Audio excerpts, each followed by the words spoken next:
हाय मैत्रिणींनो, मी वेअर केलेली साडी आवडलीत ना? साडी पहा खूप सुंदर आहे. मला पण ही साडी खूप आवडली आहे. साडीचा बॉर्डर पहा बंदेजमध्ये आहे आणि साडीचे कलरही खूप सुंदर आहेत. ही साडी आपल्याला पाउच पॅकिंगमध्ये मिळणार आहे. साडीचं फॅब्रिक अमूल बटरमध्ये आहे. आपण एक साडी ओपन करून पाहूयात.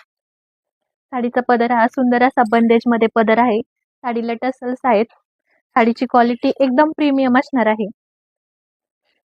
साडी पहा एकदम लाईट आणि डार्क असं कॉम्बिनेशन असल्यामुळं साडी खूप सुंदर दिसत आहे. साडीचा पिस्ता कलर आहे आणि बॉर्डर राणी पिंक आहे. साडीचा ब्लाऊज पहा पूर्णपणे बंदेजमध्ये ब्लाऊज आहे. ज्यांना कोणाला ही साडी हवी असेल त्यांनी आपल्या व्हॉट्सअप नंबरवर पटापट बुकिंग करायचे आहे. ज्यांना शक्य असेल त्यांनी आपल्या श्री महालक्ष्मी टेक्सटाईलला व्हिजिट करा आणि ज्यांनी आपल्या इंस्टाग्राम पेजला फॉलो केले नसेल तर त्यांनी आपले नवनवीन अपडेट साड्या पाहण्यासाठी पेजला फॉलो करा.